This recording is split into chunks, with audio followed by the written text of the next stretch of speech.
dia a todos. Bom dia. Meu nome é Reginaldo, sou um trabalhador daqui da Colônia Espírita Caminho da Paz. Hoje iremos abordar um tema muito complexo, que é do suicídio na visão espírita. Mas antes de entrar no tema, como já foi feito o Pai Nosso, eu queria propor para fazermos uma Ave Maria, que, conforme os Espíritos relatam, que Maria de Nazaré é a que cuida dos espíritos suicidas no plano espiritual, do seu resgate. Então vamos fazer uma Ave Maria, concentrar nossas mentes, mandar vibração para esses nossos irmãos que encontram esse desequilíbrio, precisam de uma prece, de um alento, que segundo o relato dos Espíritos, o único alento que eles têm são as nossas preces. Então vamos focar essa vibração para nossos irmãos desencarnados nessa situação. Ave Maria, cheia de graça, o Senhor é convosco. Bendita sois vós entre as mulheres, bendito é o fruto do vosso ventre, Jesus. Santa Maria, Mãe de Deus, rogai por nós, pecadores, agora e na hora de nossa morte. Assim seja, graças a Deus. Vamos iniciar falando sobre uma estatística muito triste hoje no planeta, que é o suicídio. E em relação a esse tema, a Organização Mundial de Saúde se preocupou, porque os números são muito alarmantes. Segundo algumas pesquisas, a cada 4 segundos, uma pessoa se suicida no mundo. E hoje há um aumento muito grande dessas doenças psíquicas, doenças que a pessoa acaba se isolando, entrando numa depressão e acaba recorrendo a essas situações, não imaginando as consequências, os resultados dessas ações. E nós vamos começar falando uma estatística que, enquanto na Europa diminuiu um pouco esse índice, aqui nas Américas aumentaram 30% o índice de suicídios. E a pior parte é que entre muitos adolescentes e crianças acabam recorrendo a essa situação. Devemos nos lembrar que nós somos seguidores do Cristo. E como seguidores do Cristo, devemos acolher a todos. E muitas vezes nós temos pessoas próximas a nós que acabam se isolando, com a tristeza meio do nada. E algumas pessoas antigas sempre tinham alguma lenda que depressão é frescura, que depressão... Só que não é. É uma doença muito grave. E nós não podemos, jamais, avaliar a dor dos nossos irmãos em relação a nós. Cada um tem a resistência da dor conforme a sua visão. Às vezes uma situação que para outra pessoa é muito dolorosa, às vezes para a gente não é tanto. Mas porque nós não estamos vivendo aquela situação. A dor do outro é sempre mais leve do que a gente imagina. Mas a pessoa que está sentindo, ela precisa ter essa resiliência para poder suportar isso. Então nós, como seguidores do Cristo, devemos acolher, amparar, aconselhar, porque essas pessoas, muitas vezes, elas precisam ser ouvidas. Ninguém as ouve. A pessoa, às vezes, está naquela depressão e ninguém dá ouvido a ela, acha que aquilo é uma coisa banal. Vamos acolher mais nossos irmãos, vamos cuidar, se for preciso, orientamos a procurar uma ajuda psiquiátrica, psicológica, porque essas pessoas, muitas vezes, estão num grau de desequilíbrio que elas precisam ser medicadas. Porque só a conversa um certo grau que ela já está em desequilíbrio, não adianta.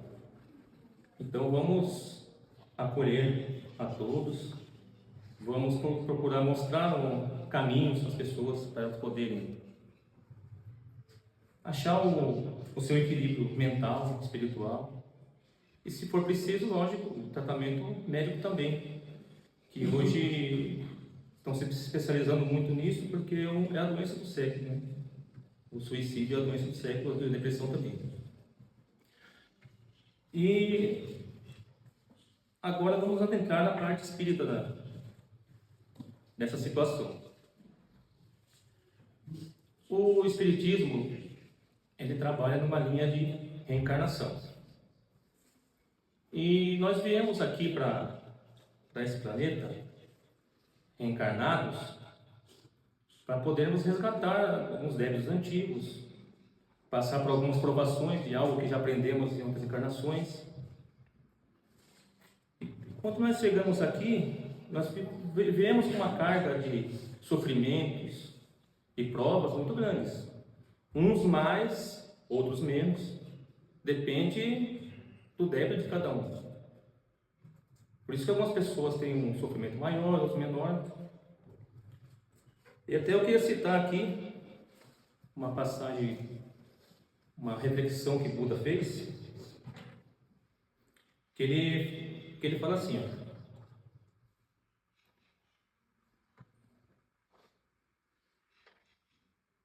que ele fala sobre o bem e o mal, os caminhos do bem e os caminhos do mal, do sofrimento e da felicidade. Se nós trilharmos caminhos para o sofrimento, o nosso sofrimento vai ser maior, tanto nessa encarnação quanto em outras encarnações. Porque tudo é consequência dos nossos atos. O Espiritismo prega muito a autorresponsabilidade. Nós damos autorresponsabilidade sobre nossos atos. E quando a gente volta encarnado, a gente volta com essa carga de resgate. E temos que passar. Muitas vezes não é fácil. Muitas vezes é uma situação que nos leva ao esgotamento físico, mental. Mas nunca esqueçamos que tudo é permissão de Deus. E no momento que nós estivermos nas situações mais difíceis, que não tiver jeito, sempre busquemos auxílio dos céus. Que Deus, através dos seus guardiões, seus guias, seus enviados aqui, os espíritos amigos, sempre vai nos dar uma mão, a gente levantar e voltar a caminhar. Porque cair é uma opção, ficar no chão não. Vamos pedir auxílio de Deus, da espiritualidade e poder caminhar. Porque a pessoa quando está nessa situação, ela precisa muitas vezes de um auxílio. Talvez não tem material, mas vamos pedir a Deus. Deus não vai carregar as nossas provas, Deus não vai passá-las por nós, nem a espiritualidade, mas vai nos dar força para podermos continuar a caminhada. Ele nos levanta e fala, segue adiante. E falando sobre isso, eu quero citar o capítulo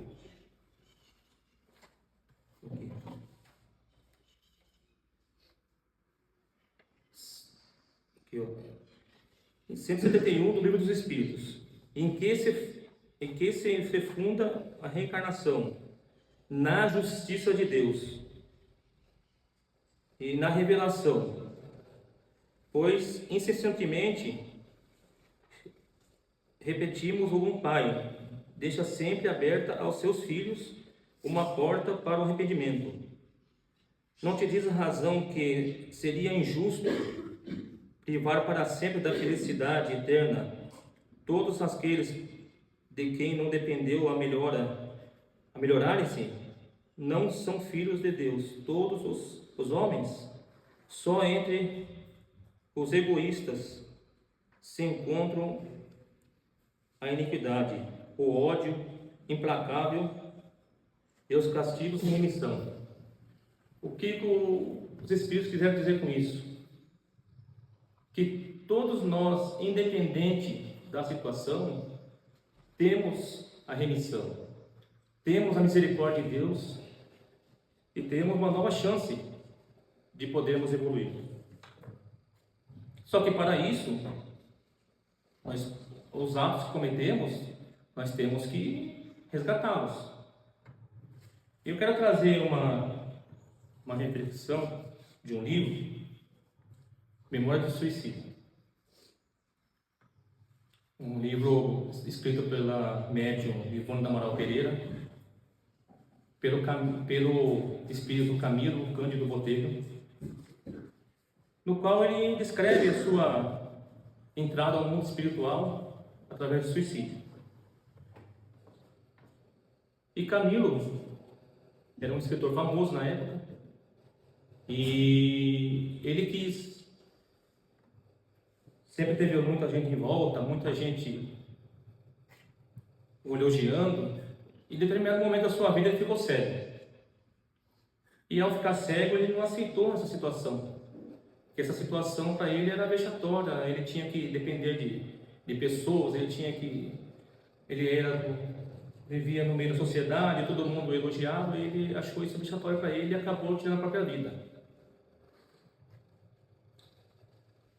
E a situação do suicídio, as pessoas que se suicidam, elas não o fazem necessariamente para morrer, elas os fazem para acabar com o sofrimento.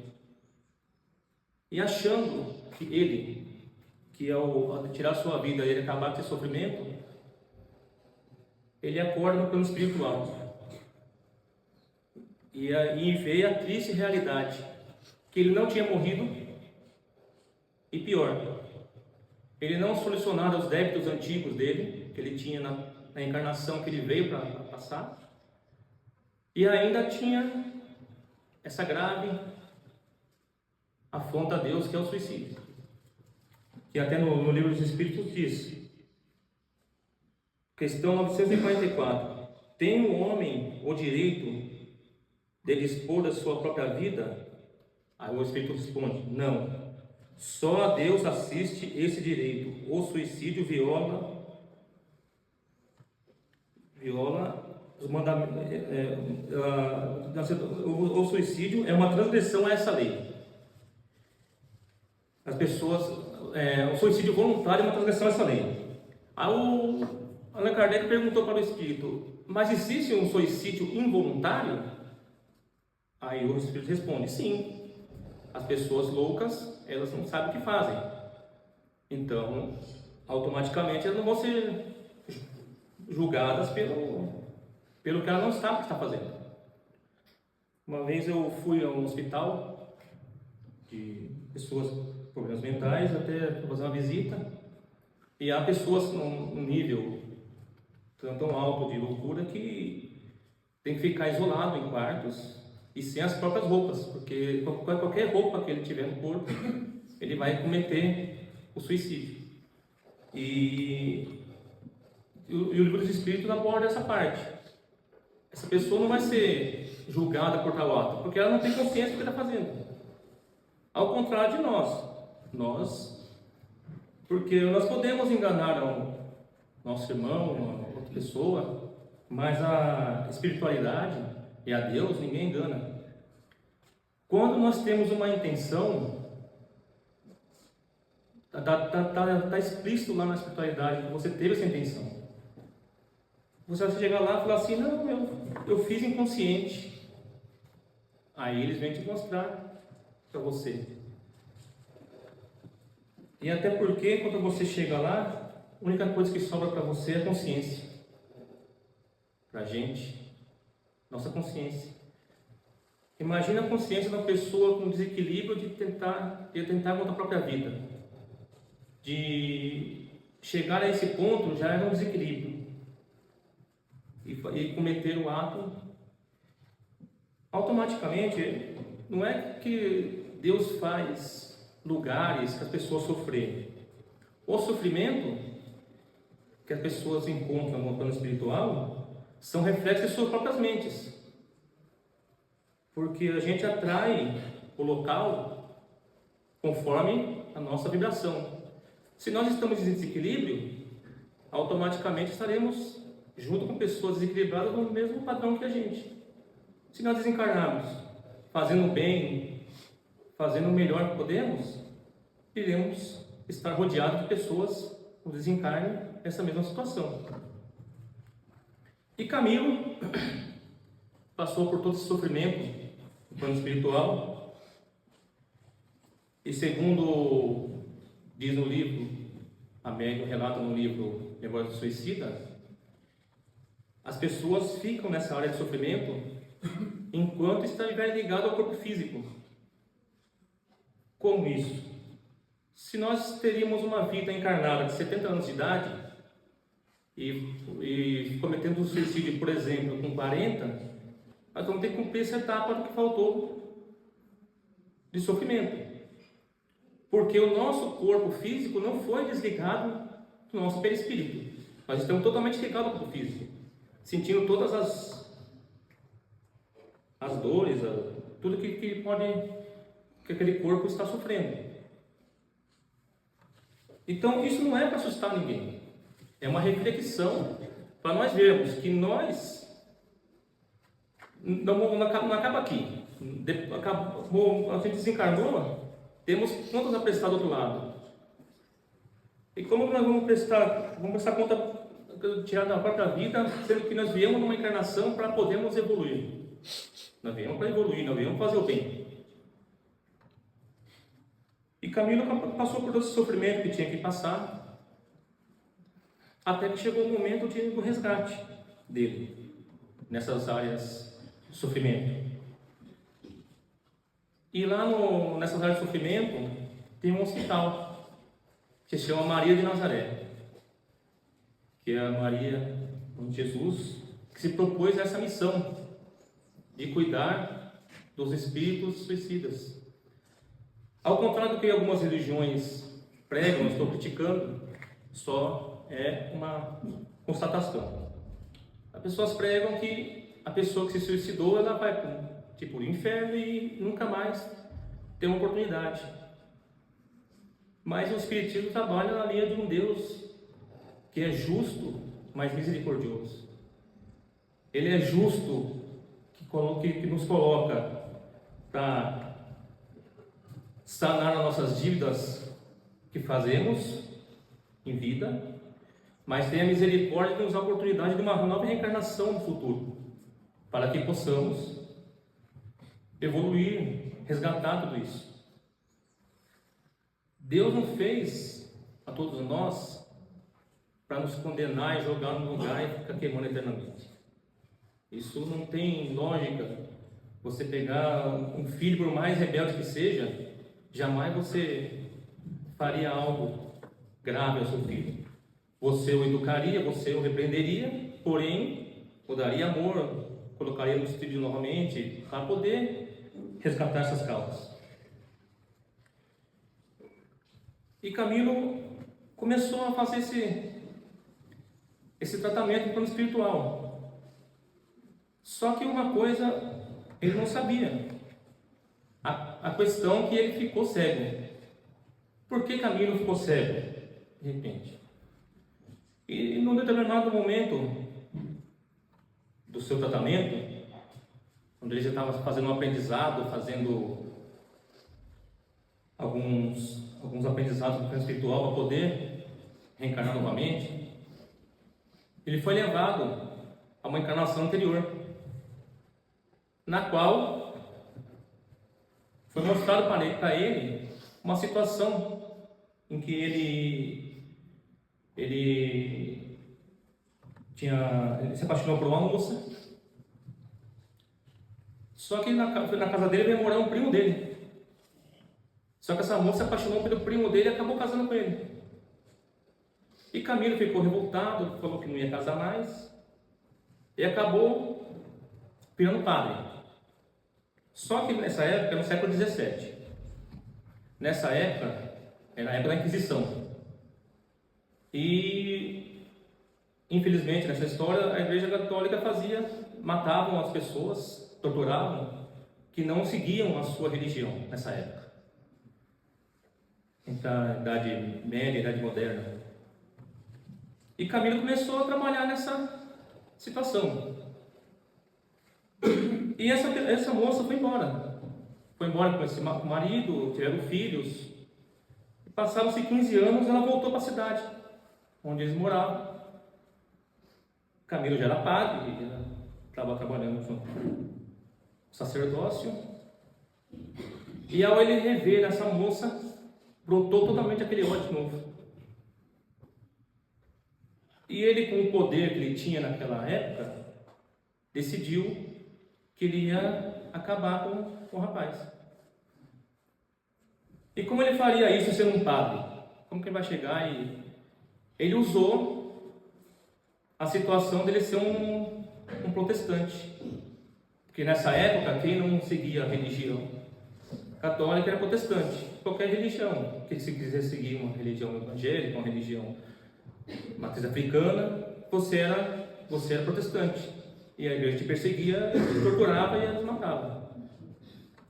E Camilo decidiu, porque eu falo Camilo por ser o personagem desse livro, mas nessa outra encarnação ele não era Camilo, lógico, né? Eu falo Camilo para ter um entendimento. E Camilo decidiu, com o poder que ele tinha na igreja, relatar aos outros padres que essa pessoa era protestante e que fazia esse trabalho de protestantismo. Decidiram pegar o rapaz e levar para a tortura. E a moça, com os filhos já desse rapaz, tudo muito triste, achando que eles iam matar mesmo o rapaz, decidiu ir lá procurar o Camilo para ele poder interceder. Não mate meu marido, não mate o pai dos meus filhos. Ele prometeu que não mataria. Só que na hora de libertar o rapaz, Camilo pegou e falou assim: bom, eu prometi não matar, não prometi fazer nenhuma coisa contra ele. Ele foi e cegou os 2 olhos do rapaz, que futuramente não aguentou a situação e acabou se suicidando também. Quando nós...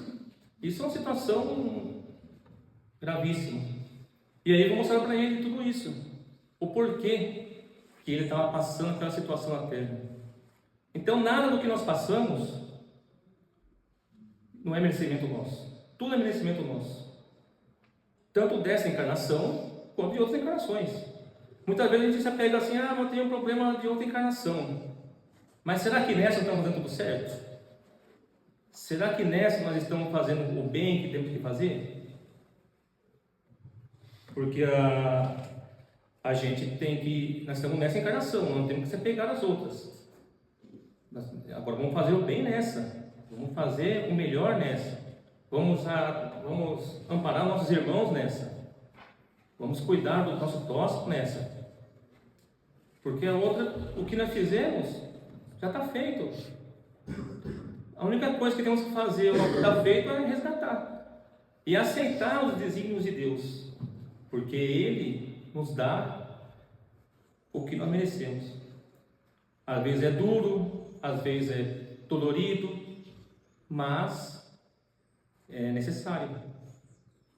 A reencarnação, ela é pautada nisso, para melhorarmos o nosso espírito, para evoluirmos o nosso espírito. E evolução requer sofrimento. E a gente passa por maus bocados muitas vezes. Não é fácil, muitas vezes, de passar. Mas temos que ser resilientes, porque é a escolha nossa. Quando nós viemos para reencarnar, é feito um plano reencarnatório para nós. Nós temos que... E nós saímos de lá ciente do que nós vamos passar. E quando nós saímos de lá, segundo relatos de alguns espíritos em psicografias que eu já li, nós prometemos muitas coisas e pedimos muitas dores. E a espiritualidade, por misericórdia, coloca só uma parte do que a gente pede. E essa parte, muitas vezes, nós achamos suportável. Então, cabe a nós aceitarmos, lutarmos, pedirmos auxílio da espiritualidade e seguirmos. Porque nós não estamos passando nada injusto. Reencarnamos para melhorar, reencarnamos para ajudar, reencarnamos para dar o amor, a paz, a caridade, cuidar de nossos irmãos, cuidar de nós, alto amor, alto perdão. Tudo isso é importante. E não entrarmos nessas ideias de pensar, eu vou desafiar a minha vida. Porque nós do Espiritismo acreditamos que quando você tem uma ideia, você começa a ser sugestionado a essa ideia. Aí você acaba tendo acompanhamento de irmãos obsessores que acabam te incentivando a isso. Porque tudo é pensamento. Se nós pensamos o bem, vamos escolher o bem. Se nós pensamos em fazer o mal, vamos ser sugestionados a continuar isso. Então vamos cuidar dos nossos pensamentos. Se é uma situação em qual não aguentamos, procuramos um médico, um tratamento médico, um tratamento na casa espírita, um tratamento de tomar um passe, tomar um reiki, tudo ajuda. Então vamos, aqui a colônia mesmo tem uma grande afinidade de terapias, que é o reiki, as instruções espirituais, a apometria, os passes. Isso na parte espiritual, mas na parte mental, se a gente está vendo que não tem condições de seguir em frente, vamos procurar ajuda. Vamos procurar ajuda. Porque chega um momento que a nossa mente já não tem mais recurso. Nós precisamos de alguém para nos auxiliar, precisamos de alguém para... E se caso for até algum medicamento, temos que correr atrás. O que nós não podemos é entrar nessa parte de tirarmos a vida e encararmos todas essas consequências que vêm depois. E temos que passar várias encarnações resgatando só essa consequência que nós cometemos. Agora, para encerrar, eu queria ler um poema que diz sobre resiliência.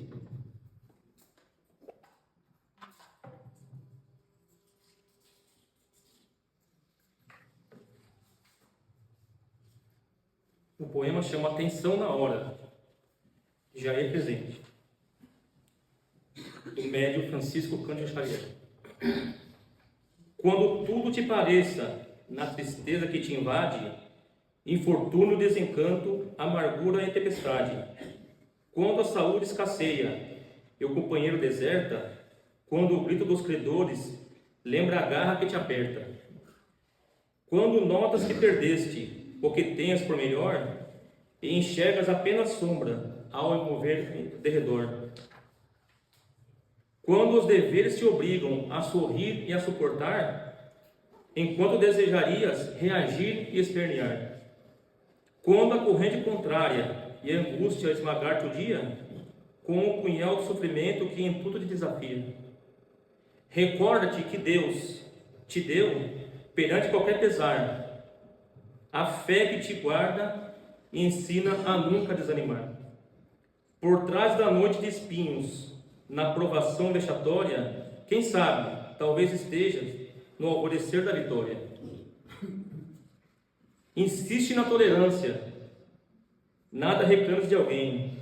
O céu renova os caminhos de quem persiste no bem. Por isso serve e não temas, nada te faça fugir. Quando tudo segue mal, é hora de resistir.